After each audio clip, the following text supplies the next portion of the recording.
la même année, le 6 Rabi'a Thani.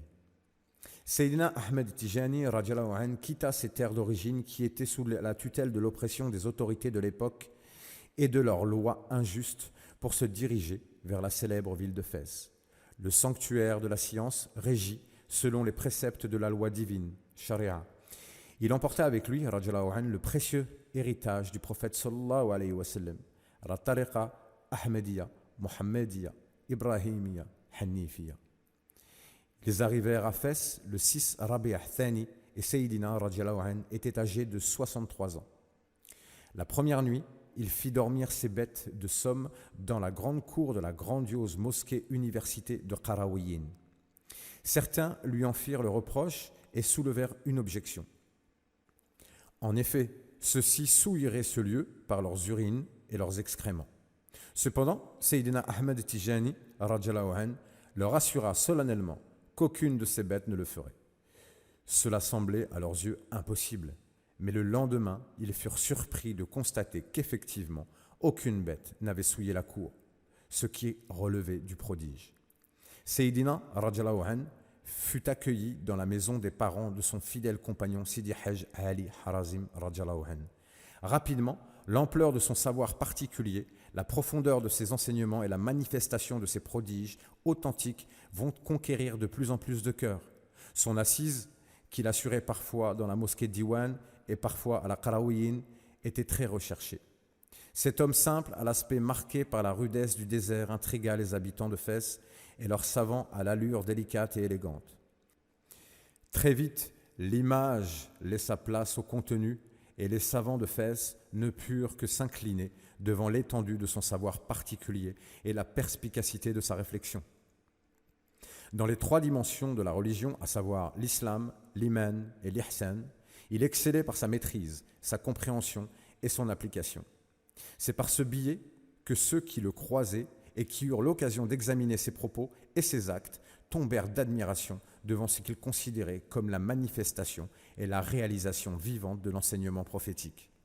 Un jour, l'un des plus grands savants de Fès, pour qui les gens venaient de très loin assister à son assemblée, Sidi Abdurrahman ibn Ahmed Shingiti, descendant d'Abu Bakr Siddiq, répondit à une remarque d'un élève qui méprisa Sayyidina en lui disant « Tais-toi, ô mon enfant, je te jure par Allah, celui en dehors duquel il n'y a point de divinité, que je ne connais pas sur cette terre un plus grand savant que lui. »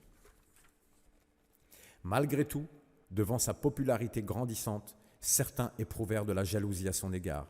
Aussi le dénigrèrent-ils à maintes reprises. Ils désiraient par-dessus tout qu'il soit chassé de Fès et commencèrent des manœuvres visant à atteindre ce sinistre dessein. Sayyidina radiallahu anhu ne s'en souciait guère, car il savait que c'est par et pour Allah Azza wa Jal qu'il était parvenu jusque-là et qu'il n'y avait que lui qui pouvait l'en chasser. Un jour, le sultan de l'époque, Maulana Sulayman radiallahu anhu, grand gardien de l'orthodoxie de la religion et savant lui-même, s'intéressa à Sayyidina Ahmed Tijani radiallahu anhu. Il interrogea des gens influents parmi son entourage à son sujet, mais ceux-ci comptaient parmi les intrigants. Ils le critiquèrent alors par crainte que le sultan ne l'invite à participer à sa prestigieuse assemblée de sciences. Celle-ci ne réunissait que les plus grands érudits du royaume et était animée devant le sultan lui-même. Allah Azza wa Jal décréta néanmoins la présence, à ce moment-là, et auprès du sultan, de l'un des plus renommés et réputés savants de Fès et son qadi, Sidi Abdul Qadir ibn Shaqroun, 1219 de l'Hégire. Celui-ci prit la défense de Sayyidina Ahmed Tijani. Il énuméra ses mérites ainsi que la particularité de son savoir à tel point que le sultan fut impatient de le rencontrer. Il désirait également faire toute la lumière au sujet de ce bruit qui courait disant qu'il serait le dépositaire direct du bien-aimé prophète sallallahu alayhi wa sallam, ainsi que son élève et qu'il le voyait à l'état de veille. Aussi l'invita-t-il à se joindre aux savants qui constituaient l'élite des érudits dans tous les domaines de la science, afin de prendre place au sein de cette congrégation. Au cours d'une exégèse de la sourate Nas, par l'un des plus prestigieux spécialistes dans ce domaine, le sultan demanda à Sayyidina de donner son avis sur les différents dires et explications si brillamment exposées à ce moment. Or, Sayyidina radiallahu anhu réfuta certains de ces propos, malgré la contestation de l'intervenant, et exposa un commentaire limpide et étayé avec de nombreuses preuves. Tout d'abord, la noble assemblée resta muette de stupéfaction devant tant de prouesses. Puis ils s'exclamèrent « Par Allah, c'est bien cela la vérité éclatante. Comment un homme en provenance du désert pouvait-il rivaliser et même surprendre un si exceptionnel rassemblement de grands érudits et de sommités sans la moindre difficulté ?» Après son départ, le sultan fut si admiratif qu'il dit aux gens encore présents: « Vous connaissez le degré de Sidi Ahmed Tijani radiallahu anhu et sa majesté dans la science apparente. Sachez qu'en ce qui concerne la science cachée, il en est à la fois le père, la mère et leurs enfants. Quel est votre avis ?» Ils répondirent: « Ces paroles sont véridiques. La vérité s'est manifestée dénuée de tout mensonge et la réalité s'est éclaircie au regard de tous. » Maulana Sulayman radiallahu anhu sut alors avec certitude que la rumeur disant que Sayyidina radiallahu anhu voyait le bien-aimé prophète sallallahu alayhi wa sallam à l'état de veille était véridique, et il lui demanda avec persistance la possibilité de le rencontrer à son tour. Malgré ses avertissements sur l'impossibilité de supporter une telle rencontre, le sultan insista tellement que Sayyidina radiallahu anhu finit par céder et lui donna les conditions à réunir.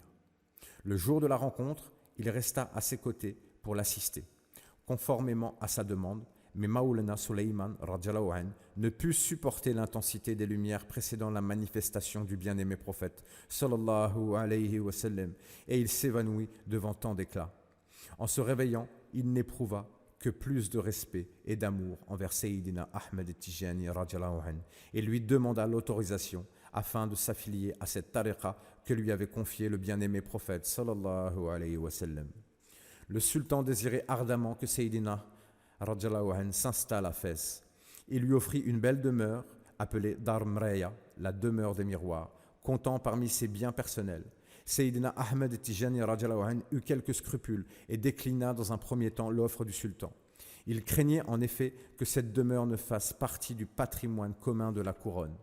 Le bien-aimé prophète sallallahu alayhi wa sallam l'autorisa à y habiter, et en contrepartie, il devait donner aux pauvres chaque mois l'équivalent du loyer en pain, cela tout le long que durerait son séjour dans cette demeure, et ce jusqu'à sa mort.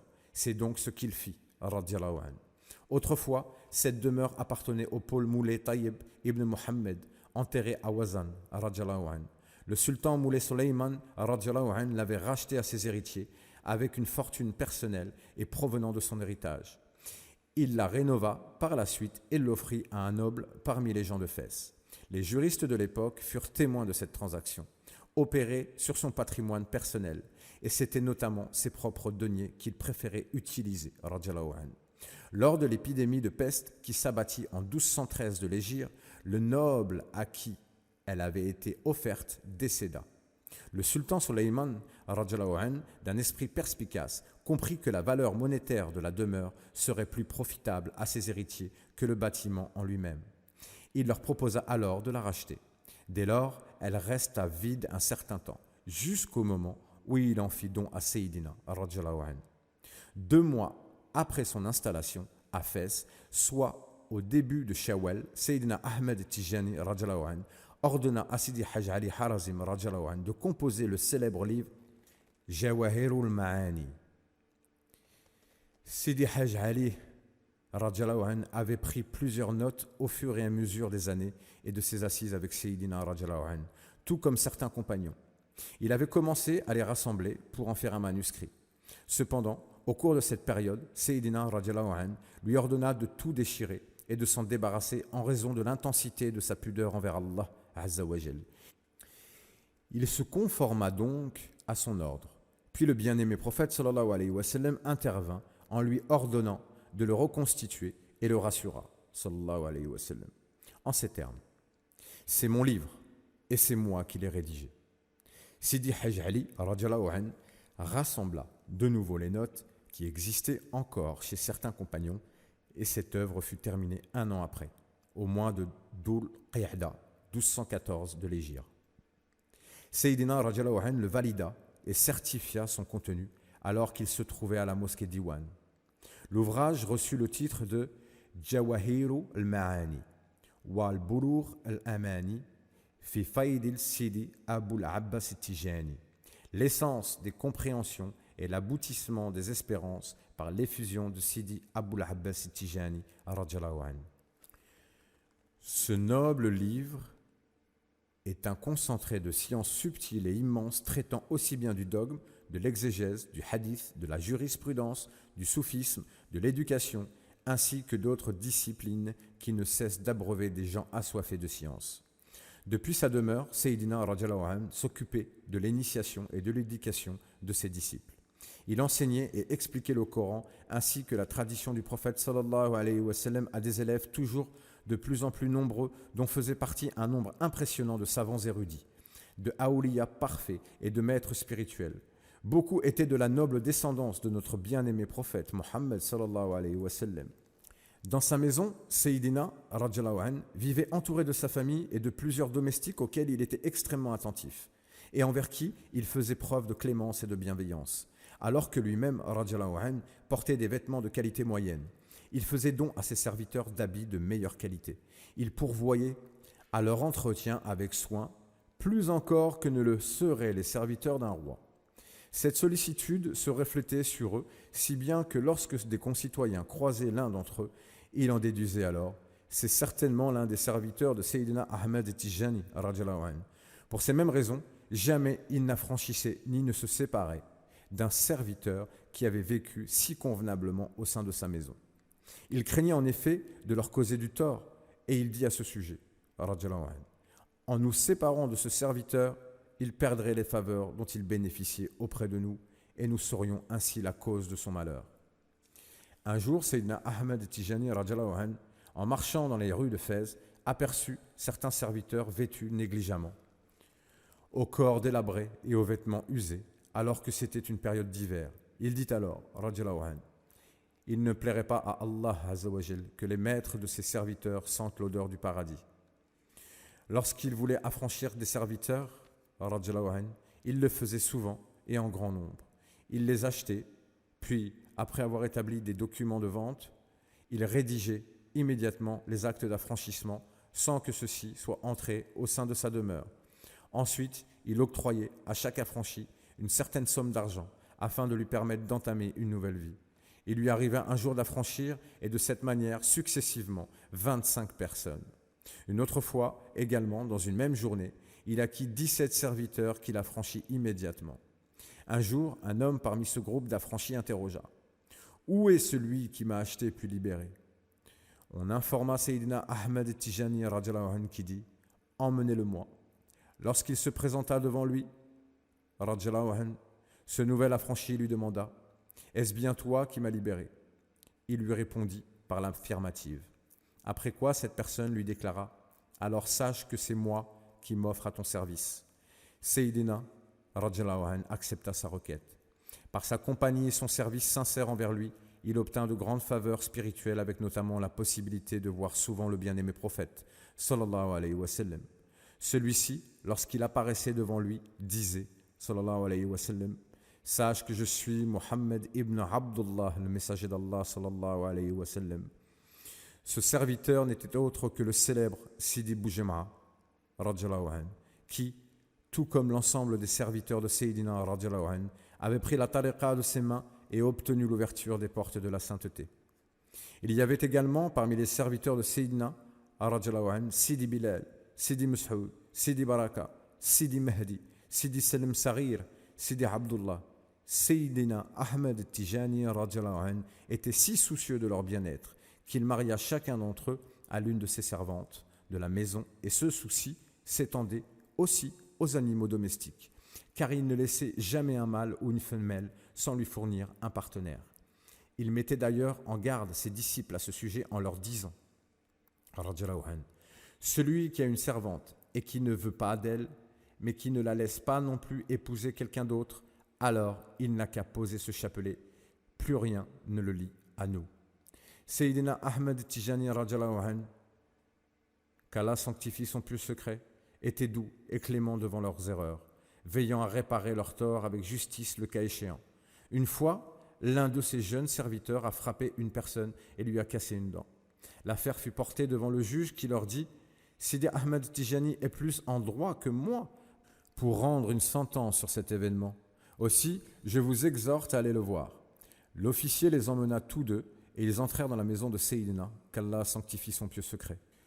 Celui-ci sortit 52 grands rials en disant à la victime « Prends cela, et si tu désires que l'on te rajoute, on te rajoutera. » Mais il refusa, et il dit « Je lui pardonne pour toi. » Sayyidina ne cessa pas de lui demander de prendre, et l'autre de répondre à chaque fois « Je lui pardonne pour toi », jusqu'à ce que finalement il se contenta de prendre 2 de ses rials et de les donner à l'officier. Alors, ils retournèrent auprès du juge et l'informèrent de la situation. Il s'exclama en ces termes « Qu'Allah soit satisfait de Sidi Ahmed, il est le plus apte à rendre justice. » Puis il ordonna à l'homme de se rendre auprès du témoin instrumentaire afin qu'il notifie la reconnaissance d'encaissement et d'acquittement et qu'il l'envoie à Sayyidina, qui suite à cela ne fit aucun reproche au jeune serviteur. Les provisions quotidiennes destinées à l'usage de la maison de Sayyidina radhiyallahu anhu étaient considérables, au point que les gens qui ne le connaissaient pas croyaient qu'il s'agissait là des provisions de plusieurs maisons. Il stockait des vivres pour une année, céréales, huile, miel et fruits en quantité suffisante pour sa famille ainsi que ses invités, de manière à pouvoir en disposer avec abondance et ainsi offrir des repas préparés avec largesse et générosité. Le but était de les contenter et de déverser sur eux les bienfaits de leur Seigneur, non pas en vue du confort ou du raffinement. Il déclarait parfois que si ce n'était par délicatesse envers eux et par volonté de se mettre à leur niveau de compréhension en les préservant ainsi du désir de posséder ce que détiennent les gens, il n'aurait gardé aucune provision chez lui. Lui-même, radhiyallahu anhu, ne prenait qu'un seul repas par jour vers le milieu de la matinée. Il en mangeait un peu, puis en distribuait le reste. Il subvenait aux besoins de ses invités, les faibles et les besogneux en quête d'Allah Azza wa Jal parmi ceux qui lui tenaient compagnie. S'ajoutaient à cette catégorie de gens ceux dont il assumait les dépenses et ceux qui venaient chez lui. Il pourvoyait ainsi aux besoins d'un nombre incalculable de gens. En parlant du bienfait d'Allah à son égard, il dit une fois « Si je voulais dépenser pour 70 000 demeures, certainement je l'aurais fait. Une cargaison entière de blé suffisait à peine pour 2 ou 3 jours. Quant au moment où les délégations de visiteurs affluaient chez lui, radhiyallahu anhu, aucune estimation quantitative ne pouvait être faite. Malgré cela, il n'éprouvait pas la moindre inquiétude, quel que soit le nombre de ses visiteurs. Parmi ses habitudes, il ne destinait rien à ses invités ou à d'autres sans avoir au préalable contenté les gens de sa maison. Par contre, si un jour il réservait à ses serviteurs un plat dont il ne disposait pas suffisamment chez lui, il en préparait immanquablement un autre à l'adresse de sa famille. En effet, il veillait à ne pas favoriser un devoir aux dépens d'un autre. Quand il y avait un reste de plat, il cherchait quelqu'un pour se charger de le terminer sur le champ. Dans l'éventualité où il envoyait à l'extérieur de la nourriture destinée à ses invités et que ceux-ci n'avaient pas tout consommé, Sayyidina radhiyallahu anhu donnait ce reste en aumône. Ainsi, rien de ce qu'il dépensait en nourriture pour Allah le Très-Haut ne revenait chez lui. Un jour, il évoqua radhiyallahu anhu, le sujet du don et de son acceptation. Il souligna qu'il devait s'effectuer uniquement par Allah et pour Allah Azza wa Jal. Il stipula en outre que le don ou son acceptation pour autre qu'Allah, le Très-Haut, aurait pour résultante le malheur. Puis il clama, radhiyallahu anhu, « Celui qui me donne quelque chose pour ma propre personne aura récolté le malheur. » Une fois, il fut interrogé sur la raison pour laquelle souvent il n'acceptait pas les dons alors que le prophète sallallahu alayhi wa sallam les acceptait. Il dit « Auparavant, les dons étaient des dons, mais aujourd'hui, ils sont devenus des pots de vin. » Un jour, un homme est venu auprès de lui, radhiyallahu anhu, puis il lui adressa ces paroles. « Ô mon maître, je te fais don de telle part de mon argent par amour pour toi et en tant que rançon de ma part. » Il accepta son offre et le posa entre ses mains.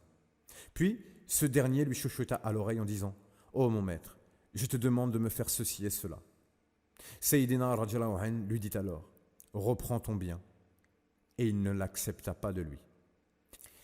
Parmi ses habitudes, radhiyallahu anhu, il dépensait en aumône de jour comme de nuit. Chaque semaine, il distribuait du blé aux besogneux de la région parmi les faibles, les orphelins, les veuves et tous les nécessiteux en fonction de la situation de chacun. De même, lors de chaque fête de l'Aïd, il distribuait en début de matinée du pain aux enfants à partir du seuil de sa maison. Il agissait de même envers celui qui était dans l'incapacité d'assumer ses propres besoins parmi ses compagnons. Et il les aidait financièrement. Il dépensait ainsi des fortunes et des dons considérables hors de la portée de n'importe quel riche commerçant. Et ce n'était là qu'un aperçu des nombreux signes et prodiges d'Allah Azzawajal et une bénédiction mohammedienne parmi celles héritées du bien-aimé prophète sallallahu alayhi wa sallam. Les gens atteints par la maladie du doute faisaient courir la rumeur qu'il utilisait sa science de l'alchimie et lorsqu'ils voyaient l'énorme charge de charbon nécessaire aux besoins de la maison, ils prétendaient que c'était pour les transformer en or. Sayyidina Ahmed Tijani radhiyallahu anhu était si constamment bienveillant envers tout un chacun qu'ils soient citadins ou bédouins, il les considérait comme ses propres enfants ou comme ses frères ou encore comme des amis. Même les animaux recevaient leur part de générosité car il envoyait chaque soir un de ses serviteurs nourrir les chats du quartier. Lorsque le trésorier de la maison décéda, ses enfants vinrent rendre le dépôt que leur père gardait pour Sayyidina radhiyallahu anhu et il s'agissait d'une somme considérable en or. Il refusa de le reprendre et leur offrit dans sa totalité en disant « Votre père, qu'Allah lui fasse miséricorde, est resté des années avec nous. Gardez cet argent pour vous, ce n'est rien. » Il considérait l'ensemble de ses biens comme un dépôt d'Allah Azzawajal, dont il était responsable. Et il disait, radhiyallahu anhu, « L'argent est la propriété exclusive d'Allah. Je ne suis que son simple trésorier, astreint à la gérance de ses biens et qui en a la lieutenance. » Il incitait ses disciples à la générosité en leur disant « Parmi les meilleures œuvres surérogatoires du serviteur se trouve l'aumône quotidienne, même si elle est minime. » Il avait l'habitude d'être extrêmement discret et la plupart du temps, il ne voulait pas que les bénéficiaires sachent qu'il était l'auteur du don. Souvent, il mandatait quelqu'un pour aller le remettre en lui ordonnant de ne rien dire à ce sujet. Cette attitude était une préservation pour celui qui était dans le besoin et une volonté d'élever son aspiration. Ainsi, ce dernier remerciera son Seigneur et ne s'attachera pas à celui par lequel Allah Azzawajal lui avait fait parvenir ce bien. Parmi ses compagnons, il n'en est pas un seul qui, à un moment ou à un autre, n'a pas bénéficié de ses dons, faveurs et bienfaits. Sayyidina radhiyallahu anhu veillait constamment à purifier leur intention dans chaque acte, chaque parole, chaque élan du cœur. Une fois, Sayyidina Ahmed Tijani radhiyallahu anhu a dit au sein d'une assemblée « Celui qui m'aime pour Allah le Très-Haut et son messager, sallallahu alayhi wa sallam, qu'il m'aime ainsi. Quant à celui qui m'aime pour des biens intéressés alors par Allah en dehors de ce qu'il n'y a point d'autre divinité que lui, je ne possède rien de plus qu'un homme ordinaire et rien d'autre. » Ensuite, Sidi Mohammed al-Ghali radhiyallahu anhu profita du moment où Sayyidina radhiyallahu anhu fut distrait pour lui embrasser le pied tout en disant qu'il soit le bienvenu cet homme ordinaire par qui ses compagnons ont dépassé les plus grands pôles.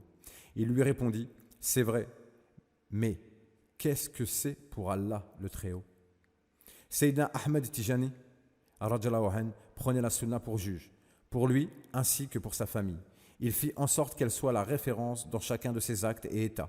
Il disait, radhiyallahu anhu, tout le bien est dans le suivi de la sunna et tout le mal est dans sa transgression. Dans sa demeure, il ne commettait aucun acte allant à l'encontre de la sunna. Il sevra sa famille de toutes les coutumes et innovations qui étaient courantes à son époque. De même, lorsqu'il constatait une infraction dans un acte de bienséance décrété par la loi, il en informait la personne concernée ou la réprimandait si celle-ci le faisait sciemment en lui disant radhiyallahu anhu. Est-ce cela que nous enseigne la sunna? Un jour, quelqu'un vint pour le saluer et, une fois en sa présence, radhiyallahu anhu, il se jeta à terre pour embrasser le sol par vénération. Sayyidina radhiyallahu anhu lui dit alors « Tu viens de commettre un acte de mécréance. Tu dois dire « J'atteste qu'il n'y a pas de divinité autre qu'Allah et j'atteste que Mohammed est le messager d'Allah. » Dans ses exhortations et dans tous ses écrits, il rappelait radhiyallahu anhu, la nécessité de s'attacher à la sunna à l'exemple des conseils suivants. Je te conseille la crainte d'Allah Azzawajal, aussi bien intérieurement qu'extérieurement, et de suivre la sunna, qu'elle soit loin, proche ou exceptionnelle dans les paroles et les actes. Et de prendre pour chaque situation la sunna comme juge. Il a laissé pour tous ceux qui le suivent, et en chaque époque, une règle d'or en disant « Pesez les propos qui me sont attribués avec la balance de la charia. Ce qui en est conforme, prenez-le, et ce qui en diverge, délaissez-le. » Il a reçu, radiyallahu anhu, une force incommensurable dans le suivi des actions prophétiques à la mesure de l'abondance de ses lumières et de l'intensité de son état, car cela est l'origine même de la connaissance. Il a dit, radiyallahu anhu, quant à la connaissance et la méthode pour y accéder, c'est en suivant le prophète sallallahu alayhi wa sallam dans l'ensemble de ses paroles, ses actes, ses états, ses caractères, dans l'observance des droits divins, qui soient glorifiés et exaltés, en secret et en public, le tout accompli sincèrement pour Allah, sans aucune altération quelconque par des choses mondaines ou celles de l'au-delà. Que tout cela ne soit accompli qu'afin d'exalter Allah et de le magnifier sur le tapis de l'agrément, de la soumission, en s'en remettant à lui, en comptant sur lui, qu'il soit exalté en toutes choses, en retournant à lui pour toutes choses. Il évoqua une fois le cas d'un groupe d'innovateurs connus qui prétendaient mensongèrement au soufisme. Il a dit, radiyallahu anhu, Allah leur a prescrit la supercherie en ce monde et le feu dans l'au-delà. Il veillait, radiyallahu anhu, au délaissement des prétentions et des curiosités et orientait perpétuellement les gens dans ce sens de par son état ainsi qu'avec sa parole. Il célébrait les œuvres obligatoires et surérogatoires tout en accomplissant les meilleures d'entre elles sans distraction ni négligence. Il veillait toujours à la préservation des prières dans leur temps légal et en groupe, en prenant garde à leur parfaite inclinaison et prosternation. Il les accomplissait sublimement, de la plus parfaite manière, avec quiétude, sérénité et bienséance envers Allah Azza wa Jal, à l'image de la prière des connaissants respectueux. Un jour, un savant voyagea dans l'intention de le rencontrer et à son arrivée, Sayyidina radiyallahu anhu était en train d'accomplir la prière avec ses compagnons. Il fut si émerveillé de voir leurs manières et leurs attitudes dans la prière qu'il en déclara « Par Allah, c'est certainement celle-là la prière des pieux ancêtres, salaf salih, telle qu'on ne la trouve plus. » Parmi les conseils qu'il donnait, il dit « Prenez extrêmement garde à ne pas chuter dans la perdition en laquelle tombent les gens à cause de leur inattention vis-à-vis du perfectionnement de leur prière. » Il veillait particulièrement à la sincérité dans les actes accomplis et plus particulièrement en ce qui concernait la prière. Un jour, dans un village du désert, lors de la prière du vendredi, Jumu'ah, et du fait de la présence de Sayyidina radiyallahu anhu dans les rangs, l'imam qui l'a présidé prolongea beaucoup la récitation. Lorsque ce dernier eut achevé la prière, Sayyidina radiyallahu anhu l'interrogea. « Est-ce ainsi que tu pries d'habitude » Il répondit « Non ». Il lui dit alors, radiyallahu anhu, « Tu dois recommencer ta prière ». Et il la recommença. Pour illustrer le côté néfaste de la perception d'un salaire pour diriger la prière ou pour toute œuvre pieuse telle que l'adhan, le témoignage, l'enseignement de la science et l'émission d'avis juridiques, fatawa, il raconta, radiyallahu anhu, il y avait un imam qui percevait un salaire pour la prière et qui en faisait l'aumône. Lorsqu'il mourut, les anges interrogateurs se présentèrent à lui. Mais il resta pétrifié et sans voix, ne sachant plus ce qu'il devait leur répondre, et il semblait alors indéniable qu'il était sur le point de subir de terribles épreuves. À ce moment critique, une personne à la belle apparence apparut et lui dicta les réponses.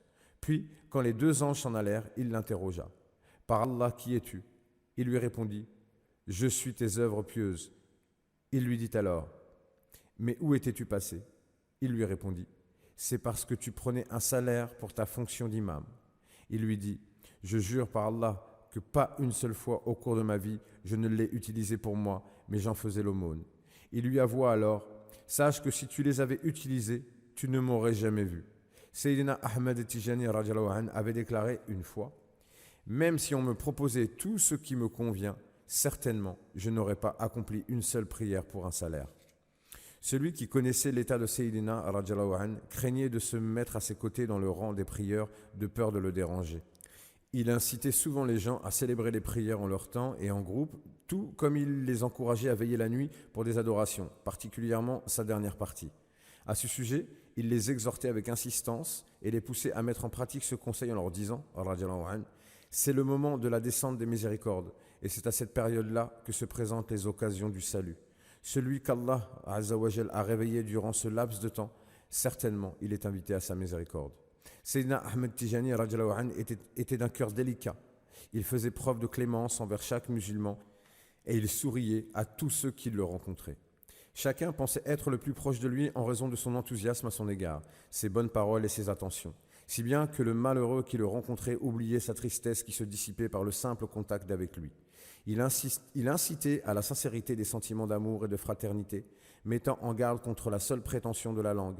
Il racontait à ce sujet: un certain chasseur avait attrapé 3 perdrix. Il en attacha 2, puis sacrifia le 3e et commença à le déplumer. Or ses yeux pleuraient à cause d'une maladie. L'une des 2 perdrix le regarda et dit à l'autre: c'est un pauvre homme et son cœur s'est attendri pour nous. Il se peut qu'il nous délivre. L'autre lui dit: à quoi sais-tu cela? Elle répondit: je viens de voir ses yeux qui pleurent. Elle dit alors: regarde plutôt ce que font ses mains et ne regarde pas ses yeux. Il ne se ménageait pas à la tâche et se mettait au service de sa famille, accomplissait n'importe quelle tâche, quelle que soit sa difficulté. Il n'aimait pas non plus être distingué ou particularisé par quoi que ce soit et se considérait l'égal des autres. Il disait, radiyallahu anhu, peut-être qu'Allah Azza wa Jal nous accordera sa miséricorde avec l'ensemble des musulmans.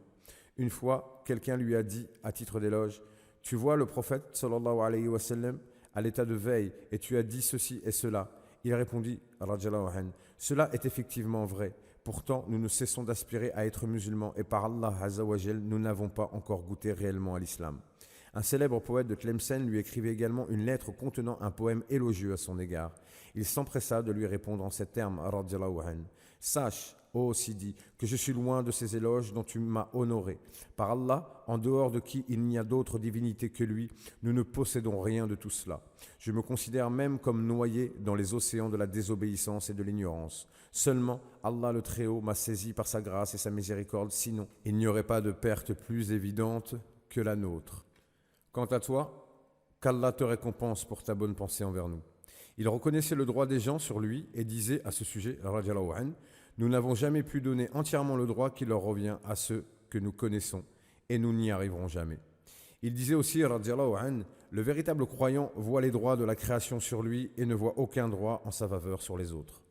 Son comportement envers ceux dont les préoccupations étaient de lui nuire consistait à leur pardonner et à ne pas leur en vouloir. Il leur cherchait des excuses tout en les regardant avec l'œil de la vérité. Il disait, radiyallahu anhu, quand je regarde les gens, je considère qu'ils sont assujettis au déroulement des décrets d'Allah Azza wa Jal, donc je les excuse. En effet, les reproches sont la conséquence de l'absence de contemplation de l'ordre provenant d'Allah Azza wa Jal, qui est sans aucun doute exécuté. Il avait tellement de compassion envers eux qu'il transmit une lettre au bien-aimé prophète sallallahu alayhi wa sallam par l'intermédiaire du noble Mohammed ibn Arabi Damrawi radiyallahu anhu, où il exprima la demande suivante: au nom d'Allah le tout miséricordieux, le très miséricordieux, et que la prière d'Allah soit sur notre maître Mohammed ainsi que sur sa famille. Ô mon maître, je te demande à jamais et éternellement la protection complète contre ta colère pour tous ceux qui me détestent ou contre qui je me suis mis en colère, et pour tous ceux qui ont irrité contre moi ou contre qui je serai irrité. Car, ô mon maître, je suis très affligé par ta colère envers les gens par ma cause. Le bien-aimé prophète sallallahu alayhi wa sallam lui répondit par l'intermédiaire de Sidi Mohammed ibn Arabi Damrawi radiyallahu anhu: sachez que je ne me mettrai en colère que contre celui qui vous insultera, toi et Tidjani, en voulant votre perte. Celui qui fera cela ou qui se montrera hostile envers vous, alors je serai en colère contre lui le jour du jugement. Quant à celui qui vous aime, il fait partie des gens du salut. Il sera le premier pour qui j'intercéderai le jour du jugement et il ne sera pas jugé. Quand il arrivait que l'un de ses compagnons se plaigne à lui en raison d'une injustice causée par un tiers, il atténuait ce désagrément, puis il l'encourageait à l'indulgence et au pardon. Il l'incitait également à se préoccuper de lui-même et de ce qui le concernait. Il désapprouvait en effet l'obstination de certains gens dans la défense de leur personne, tout comme il n'aimait pas ceux qui passaient leur temps dans la calomnie. Il réprouvait également la rudesse et l'indélicatesse, et ceux qui en étaient imprégnés. Un jour, une personne détourna 1000 riyals faisant partie de ses biens. Et les compagnons se mirent à l'humilier en raison de cela. Aussi, Sayyidina prit un papier où il écrivit: louange à Allah, il atteste sur lui-même, Ahmed ibn Mohammed Tijani, qu'il a pris un tel comme aimé, en ce qu'aucun péché ne peut briser et aucune œuvre ne peut séparer, et ce quoi qu'il ait accompli. Ensuite, il le donna à celui qui était l'objet des railleries, qui fut alors envié par des gens présents. Indéniablement, Sayyidina Ahmed Tijani radiallahu anhu cherchait toujours la discrétion et la réserve. Il s'abandonnait au recoin de l'oubli et du détachement, ne prêtant guère attention à la création, qu'elle s'empresse vers lui ou au contraire, qu'elle lui manifeste une totale indifférence. Il fuyait, radiallahu anhu, la rencontre des hommes distingués ainsi que les détenteurs de l'autorité et mettait en garde contre le fait de rechercher leur compagnie en disant « Certainement, ceci est une preuve dans la religion ». Il détestait être connu de l'un d'eux, à l'exception de celui qui était sincère et dont la visite était en vue d'Allah, Azza wa Jal. Dans ce cas, il lui souhaitait le bien, l'exhortait, l'incitait et le conseillait. Parmi les marques de son renoncement aux honneurs, il y avait son refus catégorique de rencontrer certains gouverneurs qui avaient sollicité sa présence. De plus, parmi les caractéristiques évidentes de sa bienséance intérieure envers son Seigneur et Maître, le Très-Haut, qui se manifestait dans ses paroles et ses actes, le fait qu'il ne faisait pas de choix avec Allah. Et cela se manifestait à un tel point que lorsqu'il invoquait Allah pour lui-même ou en faveur de quelqu'un d'autre, au sujet d'une affaire dont l'issue était inconnue ou approximative, son invocation consistait à demander à Allah le bien en général. Il disait souvent, radiallahu anhu, « Je n'invoque que par ma langue. Quant à mon cœur, il est soumis à Allah. » Il disait aussi, radiallahu anhu, « Je ne désire rien, je ne demande rien, tu fais ce que tu veux et tu décrètes ce que tu veux. » Il affirmait, radiallahu anhu, « Certainement, je ne fais que me conformer à la demande des créatures avec la langue et rien de plus, afin de ne pas froisser leur cœur. » Sayyidina Ahmed Tijani radiallahu anhu enseignait à ses compagnons que certainement, ce qu'Allah choisit pour son serviteur est préférable à ce que ce dernier choisirait pour lui-même. Quant aux invocations stipulées par la révélation, avec ce qu'elles contiennent en tant qu'exhortation, réprobation, rapprochement et lien avec Allah sanctifié et sa majesté, ou bien celles qui englobent les qualités de la servitude, telles que le fait de manifester le grand besoin, l'adulation, l'imploration, l'assujettissement à Allah le glorifié, et celles qui concernent la demande du repentir, du pardon, de la miséricorde, de l'acceptation de ce que provient de la part d'Allah le Très-Haut, il, radiallahu anhu, ne cessait de les réciter avec sa langue et de bon cœur en précisant, radiallahu anhu, certainement, ce n'est pas du choix avec Allah, car son accomplissement est ordonné par la révélation. Il lui arrivait souvent de dire cette invocation, qu'Allah t'accepte par le biais de sa grâce et de son agrément. Parmi ce qui fait partie de sa bienséance, le fait qu'il n'engageait point de discussion au sujet des orientations relatives au décret d'Allah, le glorifié et le Très-Haut, ni en s'opposant par ses propos à ce qui est advenu, ni en espérant le non-avènement d'un événement en cours de réalisation. Il considérait ces agissements-là comme une opposition envers Allah et une impolitesse à son égard. Sayyidina Ahmed Tijani radiallahu anhu racontait à ce sujet une histoire connue au sujet d'un roi d'autrefois, se déroulant comme il suit. Un roi possédait un jeune serviteur très cher à ses yeux. Ses commandants l'ont donc interrogé à ce sujet. Par conséquent, il a voulu leur montrer la marque de sa supériorité. Il sortit alors une pierre immensément précieuse et il leur ordonna de la casser. Or, chacun d'eux lui conseilla de la conserver. Puis, il ordonna au jeune serviteur de la casser et celui-ci s'exécuta sur le champ, sans aucune hésitation. Suite à cet agissement, le roi le réprimanda avec gravité sur son action. Mais la seule réaction de ce dernier fut de ne cesser de l'implorer en ces termes. « Ô mon Seigneur, ô mon Maître !» À ce moment, le sultan s'adressa aux autres en disant « Quant à vous, je vous ai ordonné en premier lieu et vous avez cherché à me raisonner. Par contre, si vous l'aviez cassé et qu'ensuite je vous avais fait des reproches, vous auriez incontestablement contesté en disant « C'est toi qui nous l'as ordonné !» Alors que celui-là, il s'est exécuté en premier lieu, puis il m'a imploré en second lieu. C'est pour cette raison que je l'aime. » Et tel était l'aspect de la bienséance intérieure de Sayyidina Ahmed Tijani radiallahu anhu.